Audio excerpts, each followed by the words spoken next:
Hello friends, a very good morning students. I am your Hindi teachers. Now I am going to teach you Hindi chapter 2.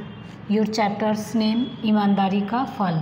ये एक story है, कहानी है जिसे हमको पढ़ना है. आइए बच्चों, फिर हम लोग इस कहानी को पढ़ते हैं, समझते हैं. आप लोग इस कहानी को ध्यान से सुनोगे और समझोगे. एक समय की बात है, विजयनगर नामक गांव में एक गरीब लकड़हारा रहता था. कौन रहता था? लकड़हारा. लकड़हारा मीन्स जो लकड़ियां काटता है. वह दिन भर जंगल में सूखी लकड़ियां काटता और शाम होने पर उन्हें बाजार में ले जाकर बेच देता. लकड़ियों को बेचने से जो धन मिलता उससे वह भोजन खरीद लाता. इस प्रकार वह अपना तथा अपने परिवार का पालन पोषण कर रहा था और संतुष्ट था, यानी कि उसको तृप्त, यानी कि वो जितना कमाता था वो उससे खुश था, उसका परिवार भी खुश था. एक दिन की बात है, लकड़हारा प्रतिदिन की तरह, प्रतिदिन का अर्थ हो जाएगा प्रत्येक दिन, यानी कि रोज़ रोज़. जैसा कि वो रोज़ रोज़ करता था वैसे ही एक दिन वह जंगल में लकड़ियां काटने गया. उसे तालाब के किनारे पेड़ दिखाई दिया. उसने पेड़ पर सूखी लकड़ियां देखी. वह पेड़ पर चढ़कर लकड़ियां काटने लगा तब अचानक उसके हाथ से कुल्हाड़ी छूट गई और तालाब में गिर गई. कहाँ गिर गई? तालाब में. लकड़हारा पेड़ से नीचे उतर आया. वह तैरना नहीं जानता था. वह दुखी होकर तालाब के किनारे दोनों हाथों से सिर पकड़कर बैठ गया और रोने लगा. वह सोचने लगा, अब तो मेरी कुल्हाड़ी भी गई, तो मैं लकड़ियाँ कैसे काटूंगा, अपने परिवार का पालन पोषण कैसे कर पाऊंगा. उसके पास दूसरी कुल्हाड़ी खरीदने के लिए धन नहीं था, यानी कि वो इतना अमीर नहीं था या उसके पास इतनी पैसे नहीं थी कि वह दूसरा कुल्हाड़ी खरीद सके. कुल्हाड़ी के बिना वह अपना और अपने परिवार का पालन कैसे करेगा, उसे यही चिंता सता रही थी. उसके रोने की आवाज़ सुनकर तालाब में से जल देवता प्रकट हुए. कौन प्रकट हुआ? जल देवता. कहाँ से? तालाब में से, यानी कि तालाब में से कोई व्यक्ति उत्पन्न हुए, यानी कि उससे दिखाई दिए जो जल देवता थे. उन्होंने लकड़हारे से पूछा, क्यों भाई, तुम रो क्यों रहे हो? लकड़हारे ने उत्तर दिया, मेरी कुल्हाड़ी इस तालाब में गिर गई है. अब मैं लकड़ी कैसे काटूंगा और अपने परिवार का पालन पोषण किस प्रकार करूंगा. जल देवता ने कहा, रो मत, मैं तुम्हारी कुल्हाड़ी निकाल देता हूँ. ऐसा कहकर जल देवता ने पानी में डुबकी लगाई और एक कुल्हाड़ी लेकर बाहर निकले. यह कुल्हाड़ी सोने की थी. उन्होंने लकड़हारे से कहा, यह लो तुम्हारी कुल्हाड़ी. लकड़हारे ने कहा, नहीं नहीं, ये मेरी कुल्हाड़ी नहीं है, मैं इसे नहीं ले सकता. जल देवता ने दूसरी बार डुबकी लगाई. इस बार उनके हाथ में चांदी की कुल्हाड़ी थी.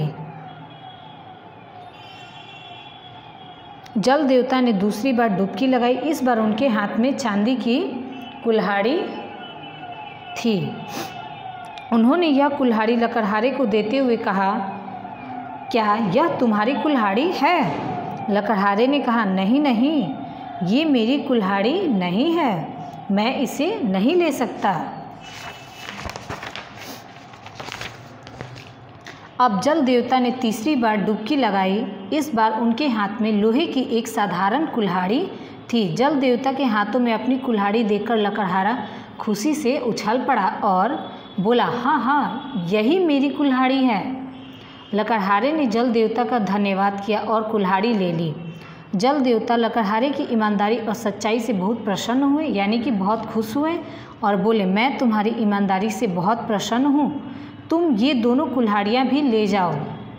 लकड़हारा तीनों कुल्हाड़ियाँ पाकर बहुत खुश हुआ और धनी हो गया. इस तरह उसे उसकी ईमानदारी का फल मिल गया. बच्चों, इस कहानी से हमें यह संदेश मिलती है कि हमें सदैव ईमानदारी से कार्य करना चाहिए, यानी कि कोई भी काम ईमानदारी से करना चाहिए. कभी भी छल कपट के साथ किसी भी कार्य को नहीं करना चाहिए. जैसा कि आप लोग बोर्ड पर देख सकते हो कि ये आप लोगों के सेकंड चैप्टर का शब्दार्थ है. जो आप लोग अपने नोटबुक में नोट करोगे और इसे याद करोगे। पहला है लकड़हारा। लकड़हारा मीन्स लकड़ी काटने वाला। सेकंड है प्रतिदिन, इसका अर्थ हो जाएगा हर दिन, यानी कि रोज़ रोज़। प्रसन्न, प्रसन्न का अर्थ हो जाएगा खुश। संतुष्ट, संतुष्ट का अर्थ हो जाएगा तृप्त। प्रकट का अर्थ हो जाएगा उत्पन्न।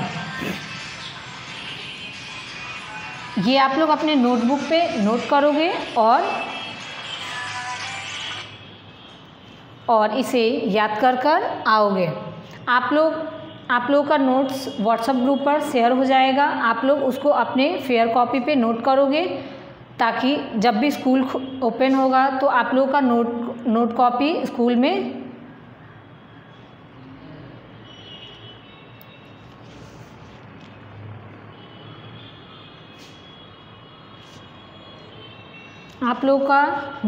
स्कूल में चेक होगा।